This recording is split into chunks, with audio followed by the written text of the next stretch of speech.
Hi, hello everyone, and welcome back to my podcast, Overly Produced, where I, Lowlies, talk about my favorite reality TV shows, iconic moments, things that have been living rent-free in my brain. So please don't forget to like and subscribe on YouTube and subscribe on Spotify. I do eventually plan to get on Apple Podcasts. I just actually have to sit down and do it because I don't have Apple devices. Anyway, it has taken me a while to get this out because the holidays, and then I had some medical issues that just kind of wiped me out. So I've actually spent the past few weeks basically just binge watching Traitors, Deal or No Deal Island, Mob Wives.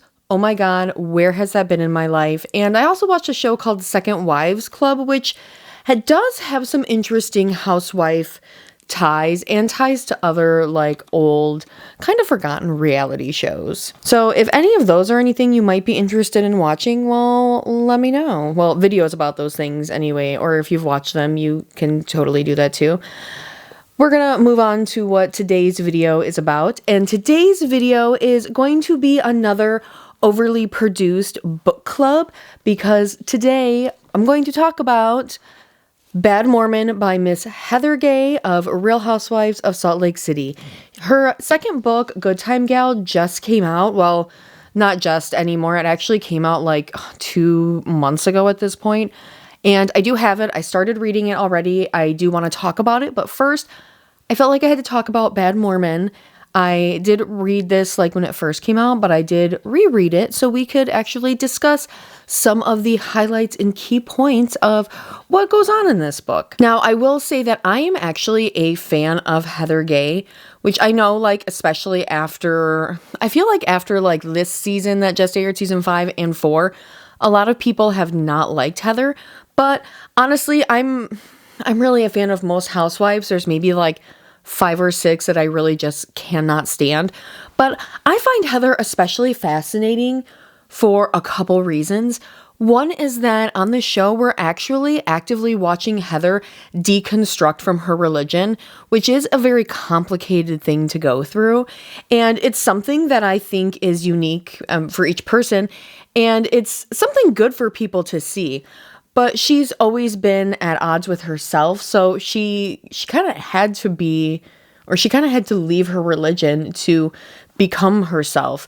You know, she always wanted to be this effervescent, carefree, fun, sexy, outgoing person, but all of those character traits go against what she'd been indoctrinated in with her religion her entire life. Another thing I found interesting while reading this book is really, Heather has zero shame with, admitting how excited she was to become a Real Housewife, as she was a fan before she was ever cast on this show. Back when the show was not even a Real Housewife show, it was just titled Utah Untitled. Now, let's really dive into Bad Mormon, a memoir by Miss Heather Gay. So Salt Lake City, Utah is the mecca of Mormons basically. And I thought Heather lived out her whole life there, especially because, she grew up very strict Mormon and following all the beliefs and everything of Mormonism. But her story actually didn't start there. She was born in California and spent a good chunk of her childhood there, and then later moving to Colorado. Her parents, they were devout Mormons. They were members of the Church of Latter-day Saints, and they were married in the temple, which makes their marriage more valid to God or something.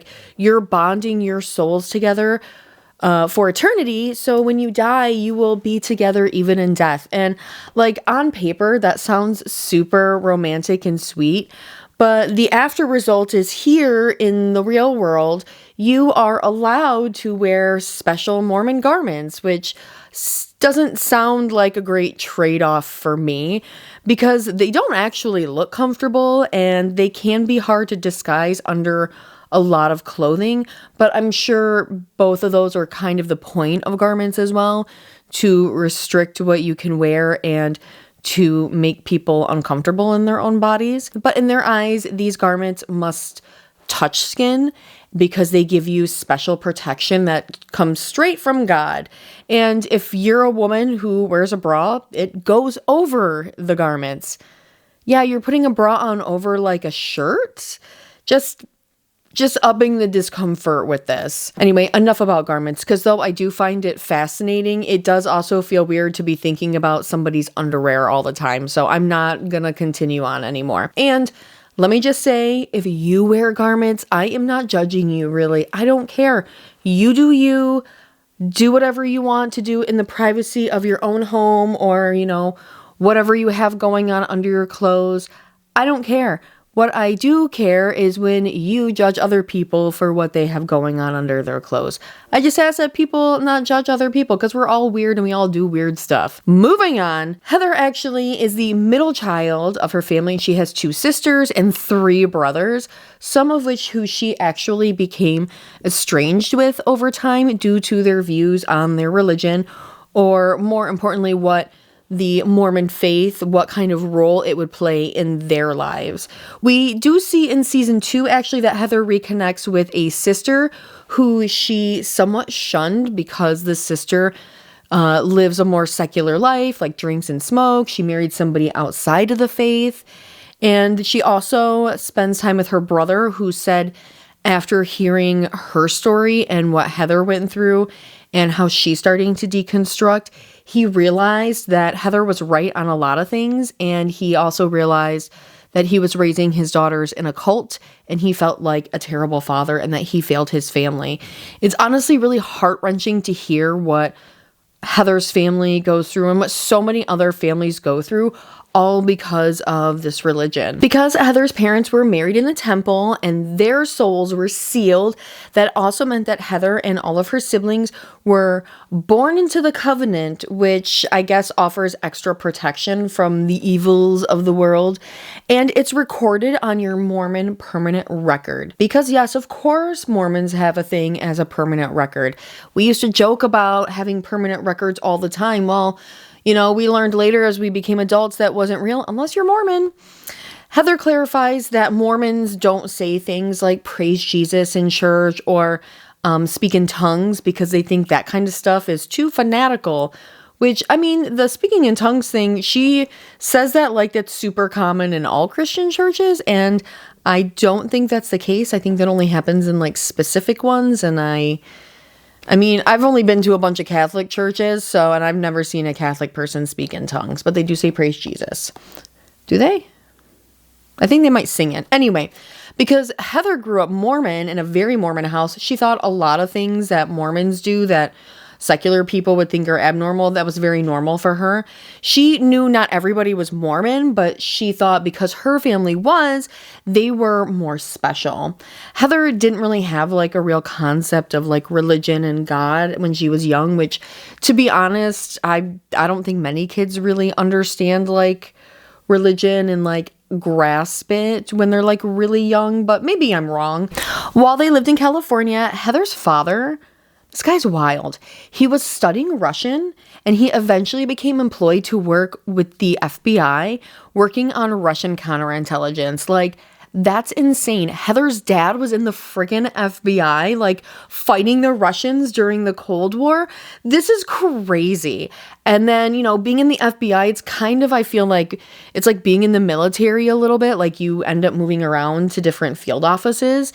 And after they moved around for 5 years with the FBI, her dad eventually took a job in Denver, Colorado, and he worked with the Bureau for Land Management. Here, he actually helped them with hunting thieves of historical indigenous sites. Her dad is Indiana Jones, and he used to work for the FBI. Like, this is just crazy. Her dad in this regard, sounds like kind of a badass. Heather's father also did hold a very high position in the church, which meant that Heather from a very young age got access to the temple and other like certain rituals or knowledge about the church that others maybe didn't get or would maybe not ever get. Heather's mother was apparently a direct descendant of the original pioneers that traveled across the Great Plains of the United States and then settled in Utah, of all places. I often think about what drove people back in the day to just pick up and put all their stuff in a carriage and then go somewhere they don't even know where, and then What makes them decide to stop in the place they stop in, and that a city is Utah? I mean, the snow is nice, I guess, but not when you don't have electricity. Growing up, Heather's mother did invest in her own personal appearance, and she was not afraid to spend money on her looks, which I guess is something that is kind of common for Mormons. Though it's not written into their religious doctrine, appearances do matter in Mormon culture. You know, it's that like trying to achieve perfection thing. And young Heather idolized her mom. Though she was Mormon, Heather was a bit of a mischievous child. She once got locked outside of a fence in her backyard, and it was basically the middle of the night. And on the other side of this fence was like a forest, or at least like a patch of woods. And she had to like maneuver and run around to get back in. Her parents did try to reel her in, even though through Heather's eyes, a lot of times she hadn't actually done anything wrong.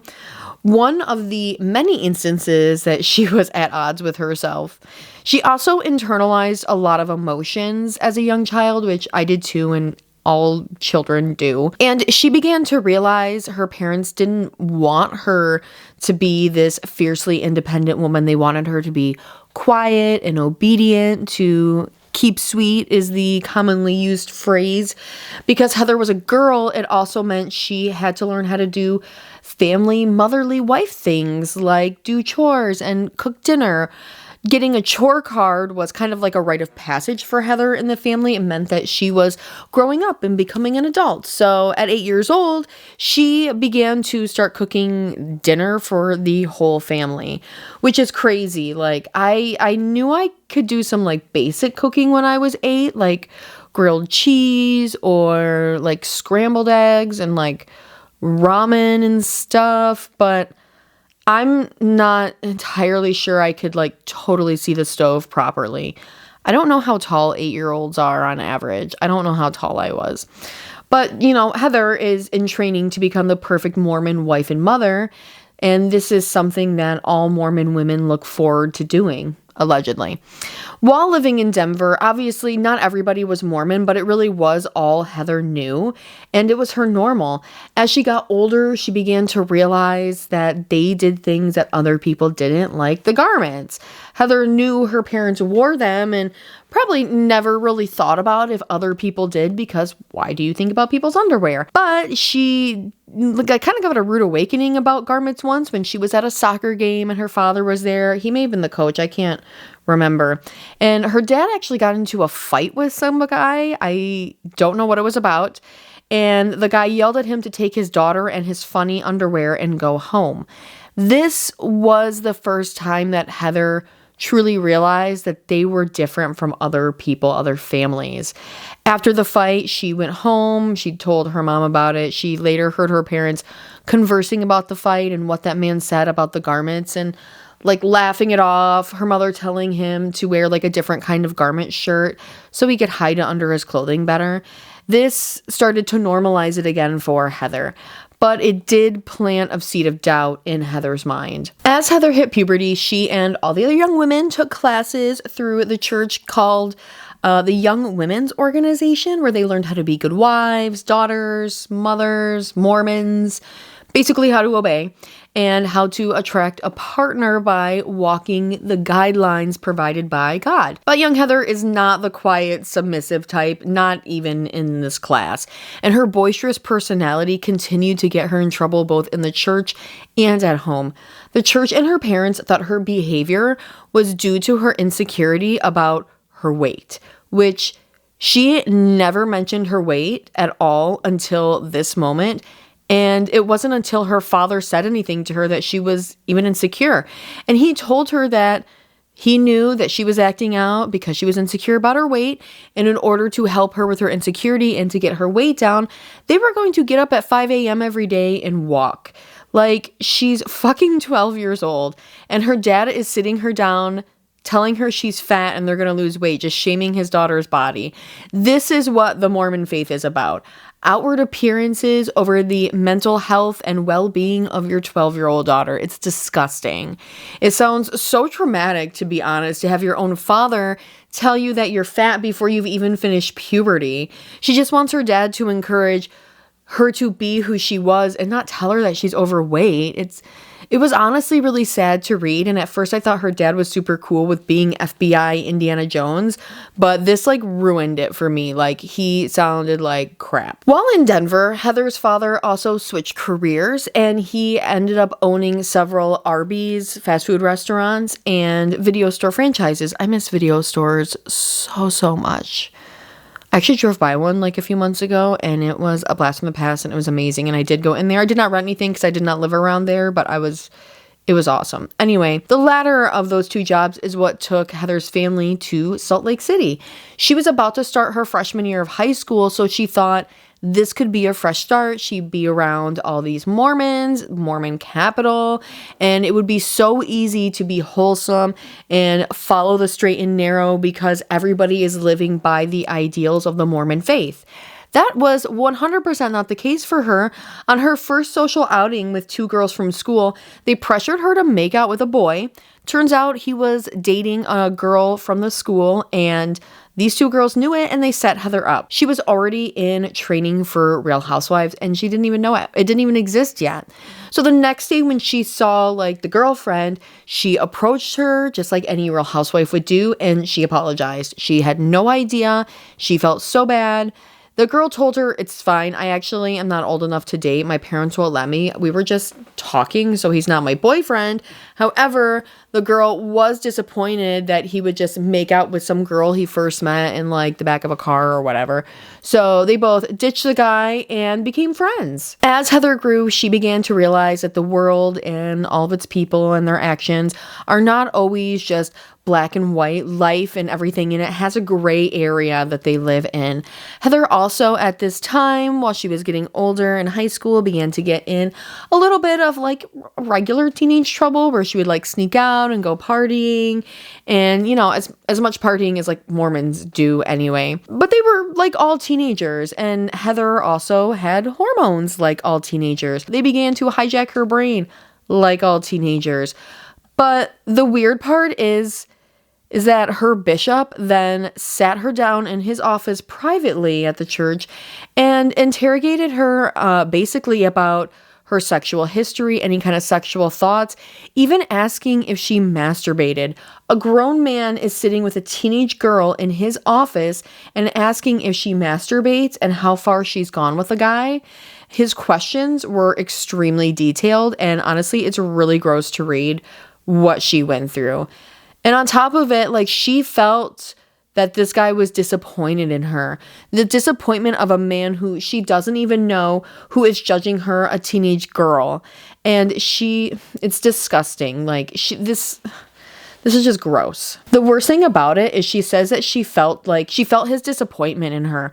The disappointment of a man who is basically a stranger to her, is not a family member, has no stake in her life or anything, and he's judging her, a teenage girl, when you bet your bottom dollar that man has done more heinous things than Heather probably has ever done in her whole life. As Heather got closer to high school graduation, she definitely began to feel the pressure from both the church and her parents to get married and start a family, but she wasn't really courting anybody or anything. And at this time, she tried to lean more into the church because she did want to be married and she wanted the opportunity to be the perfect Mormon wife and mother. After she graduated, she went to BYU, Brigham Young University, the Mormon University, though she actually got a full ride scholarship to University of Utah, like through piano. Apparently she's an amazing piano player, but her parents wanted her to go to BYU because that's where all the young Mormons go, hopefully to get an education. But really, it's so Heather can find a future husband. In college, she worked just like most college kids do, and she was actually the manager of a tanning salon that Mormon royalty Donny Osmond went to. She said she sold him so much tanning oil. While she was going to school, working full-time, she also found time to create a line of earrings, of jewelry. I think she maybe made other jewelry too, that eventually were sold in Nordstrom's. All this while being in her early 20s. Like, no lie, Heather was killing it. She was even nominated for an award at BYU for her jewelry line, but she lost to the guy that created 1-800-CONTACTS. So, I mean, she had really tough competition. And even though she didn't win and she was runner-up, through all of this, like, I would be so proud of her if she was my daughter, because this is insane. She is so successful at whatever she puts her mind to. Unfortunately, though, because Heather is a woman, her family didn't care. Her main focus in life should be on finding a husband and having kids so she can stay home and take care of the home and everything and raise her children in Mormonism like she's supposed to. Now in college, she was exposed to other schools of thought, but not like a lot because it's BYU. Things like feminism and women's reproductive rights, like she would get a taste of it, but with BYU, they have a very strict honor code, and Heather lived in fear of violating it. So she did push a lot of maybe like doubts or curiosity that she had about certain things down because she didn't want to risk potential of being kicked out of school. Because if you're kicked out of BYU, you're kind of like a pariah in the Mormon world. And also while in college, her father's mother, her grandmother, passed away, and she said during this time she had never seen her father like this while he was in his grief. So she said to herself from that moment on, she never wanted to disappoint him again, and she wanted to make him proud of her by walking in the lines of being a good Mormon. Heather does reveal what could have become a bit of a scandalous affair. While she was managing the tanning salon, she met a man who could have possibly become a sugar daddy situation, or maybe not. Maybe he was just a slightly successful older guy who she could have married and been very happy with. She'll never know because her roommates and her faith talked her out of pursuing anything past the first date. Heather then graduated college and felt like a loser because she didn't find a husband. I'm going to assume that like a lot of women go to BYU and then don't finish because they find a husband. Now that's the problem with this faith, is that it places so much importance on a woman finding a husband that you can't even be successful as a woman and stand on your own. And Heather is a very savvy businesswoman, and she is told time and time again that that is not important. It's not a desirable trait. She shouldn't be giving her focus to that. Because of this pressure of all of this, after her graduation, she was kind of lost. She didn't know what to do, which then ended up leading to her serving a mission for the Mormon Church in the south of France. I can't say the name of the city, honestly. I didn't look up pronunciation. Marseille? I don't know. That's it. Sounds like a beautiful location, and it was actually picked by the church, which sounds kind of crazy. Heather says she wasn't totally sure that going on a mission was the right choice until she saw her location, and she was like, thank you, God. Being that it was the south of France, it just solidified for her that God was with her. God was on her side. The church was true, and all the choices that she had made had gotten her here to this point, and all of it was the right choice. So to prepare for her mission, Heather had to go through the temple ceremony. After going through this ceremony, a Mormon is considered officially a Mormon. I'm sure they have more of like a specific phrase for this though, because I don't think every Mormon goes through temple. But I think you're still Mormon, right? You can still go to church. Can you still go to church if you haven't gone through temple? I don't know. I don't know everything about Mormonism. I'm not even going to pretend. Anyway, after you go through temple, you get to wear the special garments, and then you have to wear the garments all the time. They basically, I don't know if I actually explained garments earlier. They basically just sound like undershirts and like long, uncomfortable bike shorts. I'm assuming they're made out of some kind of like cotton. It'd be nice if they're made out of like silk though, but that would be hot in the summer. The garments are made to touch your skin to remind you of your relationship to God and give you that extra protection. So you go through the ceremony and you get to wear underwear afterwards. So you get to go through the ceremony, you get to get the special garments. The only time you get to go through this ceremony is when you're preparing for your mission or you're preparing to get married in the church. So temple is so sacred, but it doesn't really sound like a standard like Christian church based off of what I've read here in the book. And like I said, I've been to mostly like Catholic churches, so they're very ornate and stuff, and that's kind of like one of the criticisms of Catholicism. But with Mormonism, this whole ceremony, this whole rite of passage, affirming your faith and all that. That in itself, honestly, is not weird to me. What's weird to me is that no one tells you what happens in this ceremony. It's so secretive that they don't even prepare their own children, to go through this, past like the advice that Heather got of like, you should take a breath mint, which she didn't even understand why. Mormons have this like weird pattern of just like not discussing things. Sex, the real world, the most important ceremonies of their religion.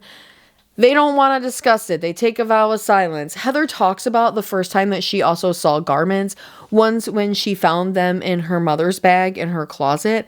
And then another time at a parade, some former Mormon protesters showed up and they were wearing their garments and they were shunned by the crowd because I'm assuming everybody in the crowd was Mormon. Heather was young and she was very confused and kind of scared, but her father told her to just ignore them instead of explaining it and what was going on, because he, like all Mormons, had also taken a vow of silence about the ceremony and about the garments. So no explanation at all about a core thing about their faith. Heather also had to take classes before she did the ceremony, but they didn't even explain what happened either. They just said that she would receive her endowment by going through the temple, whatever that means. Heather does describe the ceremony and that it starts with being bathed in sacred oil.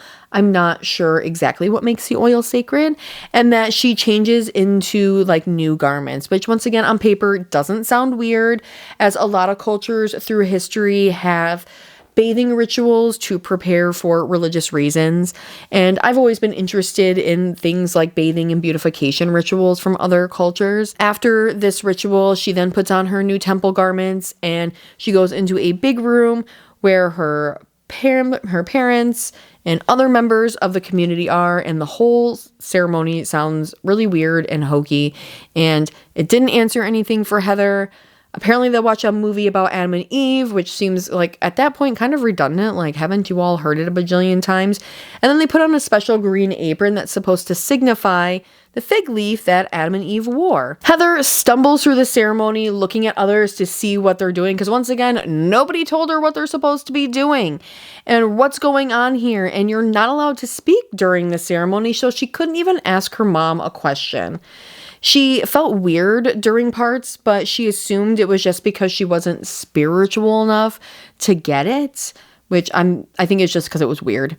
I'm not going to go into the whole like ceremony thing, but she does go more into the steps that it takes to pass through the temple, and they're all weird. And after it's done, they all just put on their street clothes and leave and act like nothing happened.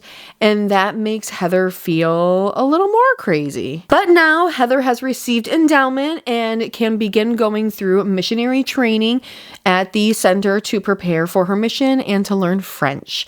Then it's off to France, where she met and lived with companions and trainers. Her first one was a very uptight person who did not let Heather breathe unless it was in French. Her next one, however, was great, and they actually got to experience some of the whimsy that is the south of France.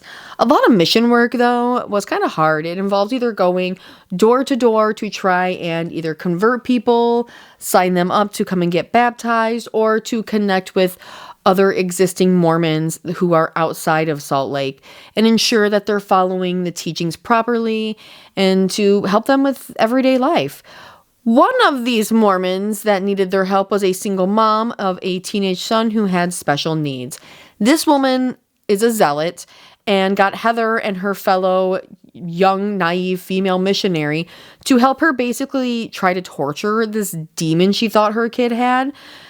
And he's a teenage boy, so he's probably pretty strong. These two young Mormon girls were helping restrain this boy while the mother continuously applied hot and cold towels and did like a specific prayer over him over and over again. They did this a few times before she said they made it clear that this treatment was not appropriate to be doing, nor was it helpful at all. And Heather says the treatment stopped, but you know what? I bet this woman continued doing this to her child long after they left. Another assignment that Heather got was she worked with Doctors Without Borders, where she learned about like medical stuff and about medication, and also learned like the value of street drugs. Heather says the French themselves were not very welcoming, but are they ever really? Heather was very successful though at recruiting people and setting up baptisms, and the Mormon church asked her to be a trainer for other missionaries, and that to her just continued to solidify that God was seeing what she was doing and rewarding her. After her missions, Heather considered law school, and I think she would have been great at it. But she's a woman, and her parents talked her out of it. Her father told her she needed to move to Huntington Beach because that's where people find relationships, which I have never heard of, but okay, is that a thing? Have you heard of that? Is that like dating headquarters of the world? It did work though, actually, for Heather, because then she met her future husband, Billy Gay. He came from a good Mormon background. He also graduated from BYU, and he worked at his dad's company, a very large, successful company that was traded on the NASDAQ. But he wanted to start his own business, which is very much up Heather's alley.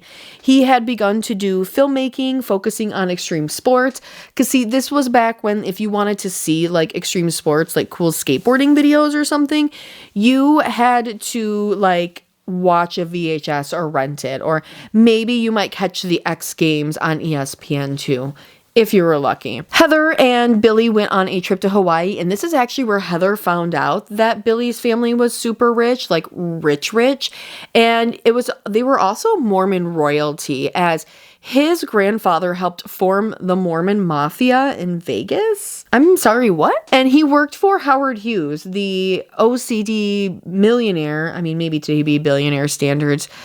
Yeah, Howard Hughes apparently loved Mormons, but was not one. After 3.5 months, Billy proposed while they were camping in Malibu. Now, looking back, Heather reflects that she had not really seen Billy from all sides, and she didn't really know him. But she was really blinded by love, or lust really, and her faith. And they got married 4 months later. So they literally only knew each other for 7-8 months before they got married. They went on their honeymoon to Hawaii, and Heather got an old book as a wedding gift on how to please your husband, but really it was just a book on how to be submissive and discuss things like faking orgasms so your husband doesn't feel emasculated. Ew. Maybe just get Billy a book instead on how to make your wife orgasm. How is that emasculating? Once they got to the room on their honeymoon and they had sex, it was great, as great as your first time can be. And then they realized very quickly that they actually didn't have anything in common.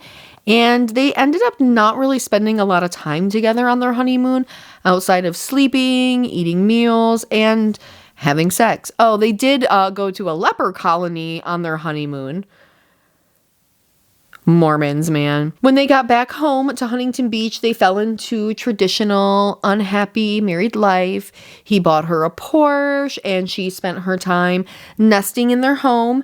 Heather does say, even very early on in their marriage, they did kind of hate each other, but they were committed to each other, and if they loved God enough, it would work. Heather did still work at the time too, so she didn't really need his money. But 3 months in, she called her mom because as no matter what she did, no matter how hard she tried to be the perfect wife for Billy, he just didn't seem happy. He seemed burdened by her.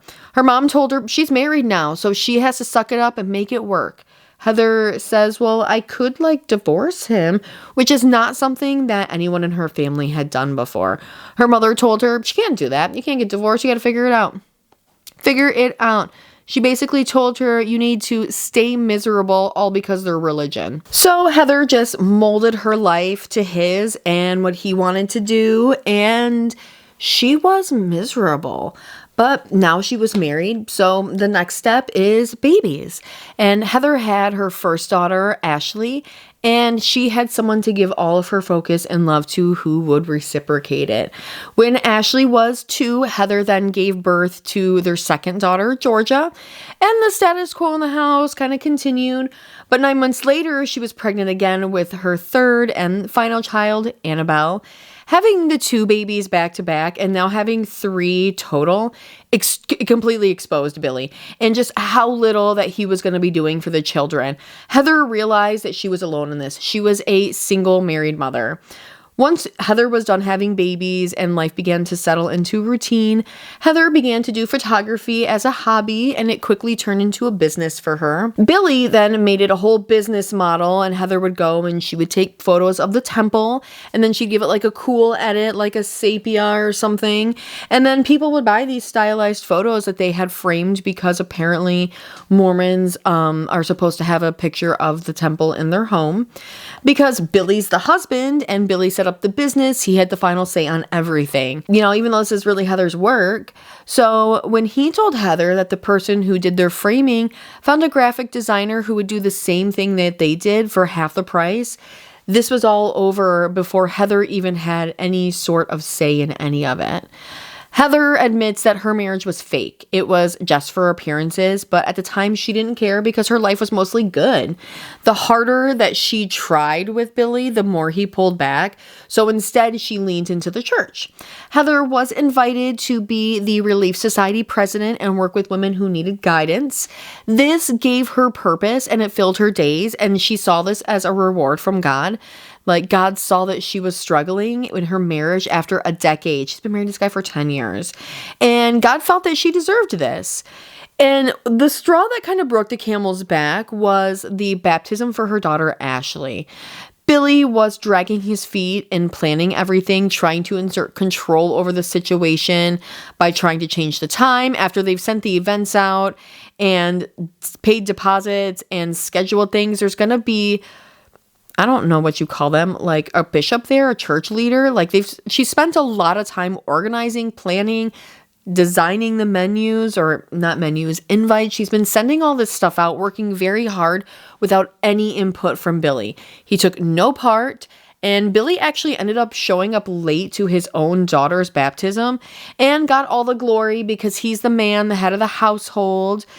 When she initially put her foot down about not making any changes to the time or anything, he said, "Do what you want with the baptism.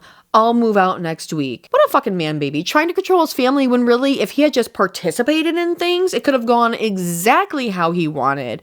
And when things don't go his way, he just throws a little hissy fit and says he's gonna leave. Well, Heather didn't really want to keep him. So he ended up staying for a few months, but they never really spoke until towards the end of the summer, he asked her to talk. And she replied, "What do you want to talk about? You said you were moving out." Billy asked Heather if that's what she really wanted, and she told him she was just waiting for him to go. He left before the girls started school that fall. While he left, he actually would go like boating with hot chicks while Heather was raising their girls, but she was finally able to breathe without him around. She didn't feel the weight and pressure of being the perfect Mormon housewife anymore. She could just focus on being her and raising her daughters. But she wasn't at the point where she was sharing her marriage issues publicly yet. So they weren't divorced. So while she could mostly relax, technically Billy could still come and go as he pleased. It wasn't until Heather actually took initiative and she changed the locks that he lost it. Billy wanted to maintain control even though he left his family behind. He found a way through the garage as she apparently hadn't changed the locks or the code to that. So he still had a small window of access, and she wanted him to kind of still have that small window so he could stay in the girl's life. And she was kind of holding out hope that maybe he would change and he would come back and want to be with his family. But that is not what ended up happening. Heather left the kids at home one night in Billy's care because she had business at the temple. She assumed because he's their father, he would take care of him. They would take care of them. They would be in good hands. She thought he would feed them, bathe them, get them ready for bed, all that stuff that parents do. That's not what Heather came home to. Instead, her children were hungry, crying, some had dirty diapers, completely neglected by their father because he was packing the rest of his shit into his car. It did end in a physical altercation, and Heather did actually end up calling the police because now she was afraid of Billy and afraid of what he would do. Billy fled the scene before the police arrived, but they urged Heather to press charges. Heather declined, but what the police did not tell her was that because her children were present during the incident and witnessed it, the state would actually press charges for DV in front of a child. Billy, of course, blew up on her when he was served and received his charges, failing to see that this was, in fact, his own doing and was a consequence of his own actions. His family, of course, supported him and completely shunned her, while Heather didn't share any of this with her family, and she was all alone dealing with this emotionally. A few weeks later, she was served with divorce papers after 10 years of marriage, and honestly, it's for the best. Heather began to make new friends, new single friends, divorced friends, former Mormon friends, and gay friends. People she would have never given the time of day because of her religion. They helped give her the strength she needed to be herself. Because now she's a single mom, and this is something that Heather never imagined that she would be. It was these friends through which she had her first brush with reality TV, and she began to lean into her more like creativity, like her photography and stuff more, doing boudoir shoots, and did photos for a friend of hers that was auditioning for The Bachelor and eventually got onto it. She also began to try drinking.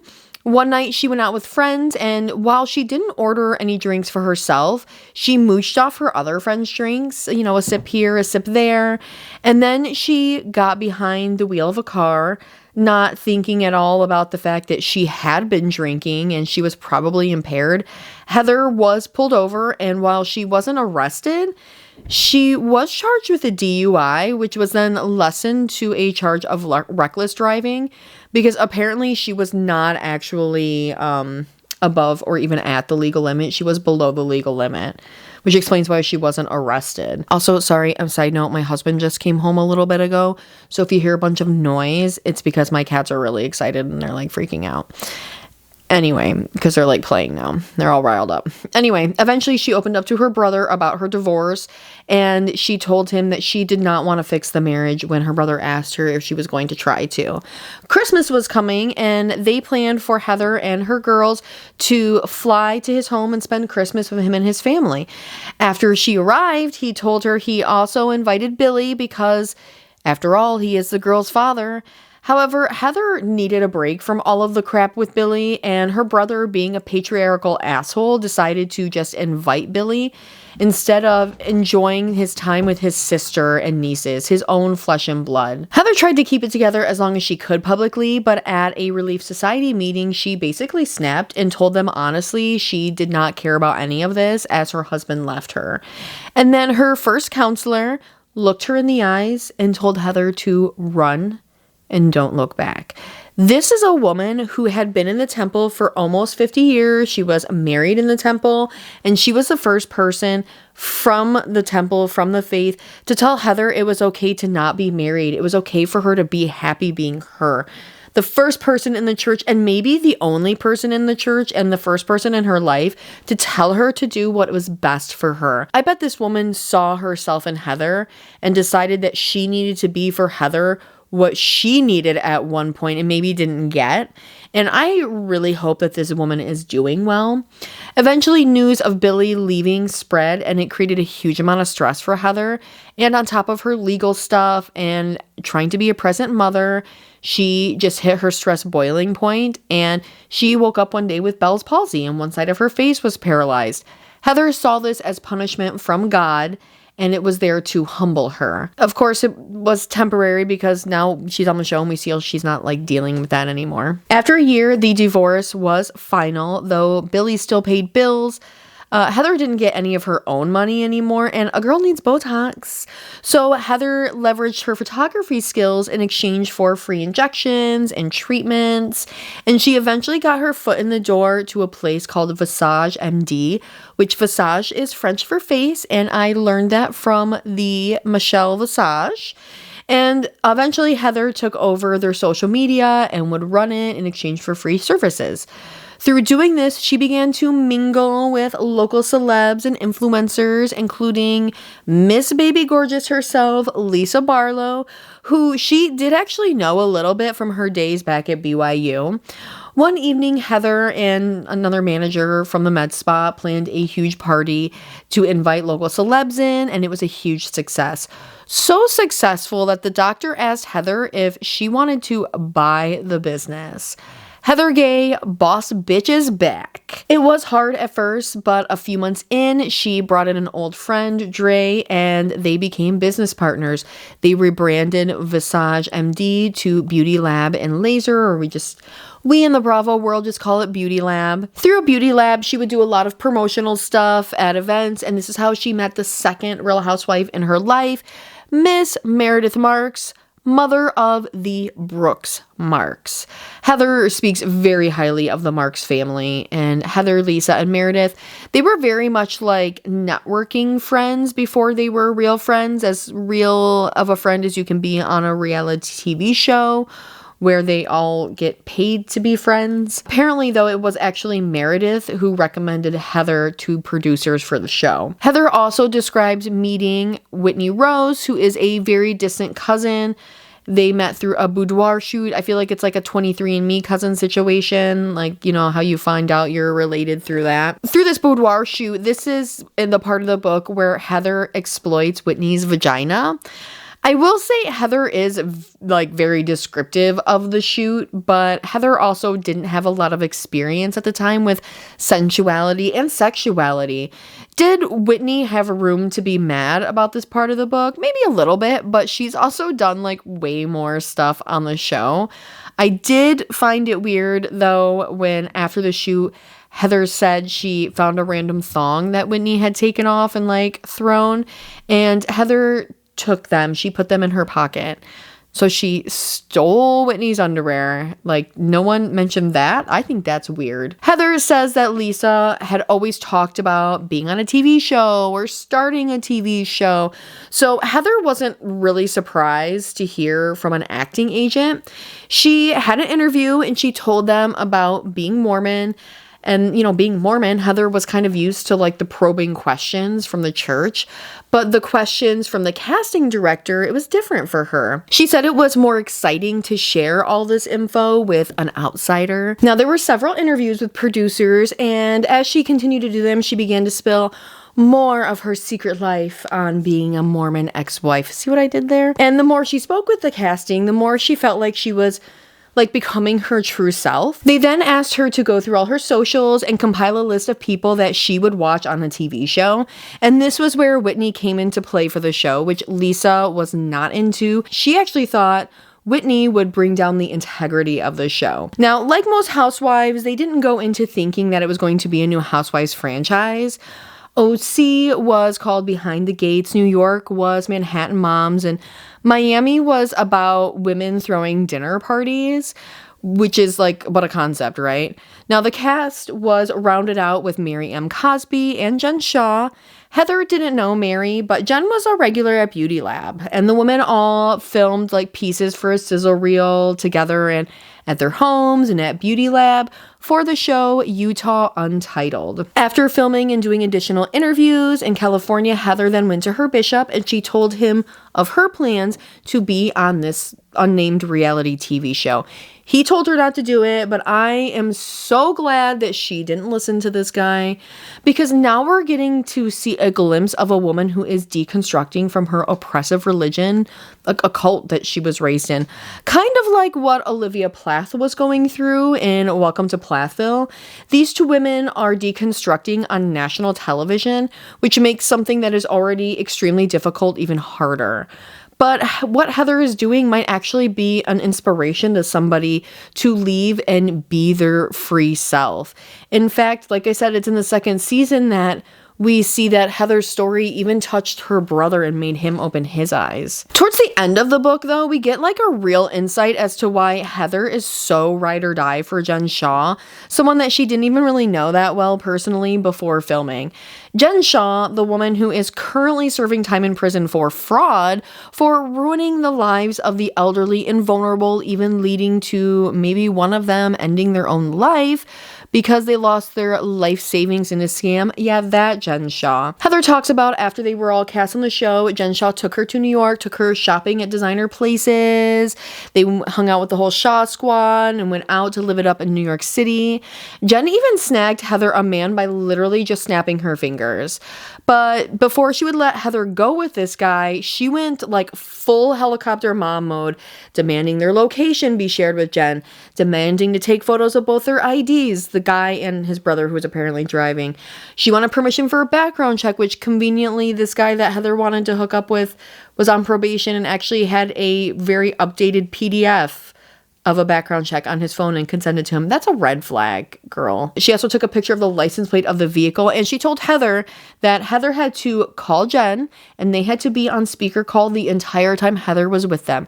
Jen wouldn't listen to anything that was going on unless she heard help or like muffled screams, or if Heather hung up, she was going to find them because she has their shared location. Jen wasn't going to let anything happen to Heather. Pretty much, Jen Shaw had become Heather Gay's like ratchet fairy godmother in New York City. Heather says she did fool around with this guy like a little bit, like made out with him in the back of the car, and then the sun started coming up and she was like, ooh, I need to get out of here. And he took her back to Jen Shaw's place safe and sound. Now, not long after the trip, Heather then got the news that Utah Untitled was picked up by Bravo, and it was going to become a Real Housewives of Salt Lake City. Heather was excited about this as she's a fan of Bravo, Andy Cohen, and the Real Housewives franchise. Because it's now picked up by Bravo, this led to more interviews and checks and stuff to make sure everything is good. And the memoir ends with her discussing filming season 1 right after her friend and business partner, Dre, I think that's how you call it, Dre, Andrea, maybe it's Dre. Anyway, her brother ended up taking his own life. And as she's filming her first scenes on the show, she's also working on moving past her grief. In honor of his passing, they started an organization where they treat scars of self-harm for free, which is just amazing. Heather says that Housewives changed her life, and she went from being just a housewife with a lowercase h to a housewife with a capital H. And in doing so, she became a bad Mormon. I enjoyed the book. It was a fun read. Like I said, I'm a fan of Heather Gay and I love Real Housewives of Salt Lake. Like legit, Salt Lake is in its golden era right now. And if you don't watch Real Housewives of Salt Lake, but like reality, like you need to see this. I would recommend reading the book. It's a light read. The chapters are really short too. So if you're not somebody that can sit and read for long periods of time, it's short. It's only like 250 pages too. So it's not something... Okay, maybe like 280 or something. Yeah, 280. It's enjoyable. It's funny, but not like laugh out loud funny. And it is very insightful into Mormonism and all of the secretive things that the Mormon church does. So like, I would recommend Bad Mormon. It's entertaining and it's interesting to see somebody start to deconstruct through their religion. Like I said, I find that fascinating. I'm going to stop rambling now. I'm going to end this podcast. I will be having another one come out. I already have it in the works. I just have to record it. And it is on a topic that has lived rent-free in my brain for a very long time. And it is not a book review. It's not going to be part of the book club. Anyway, that is it for today's video or podcast if you're listening only on Spotify or YouTube Music. I will talk to you in the next one. Laters. Bye.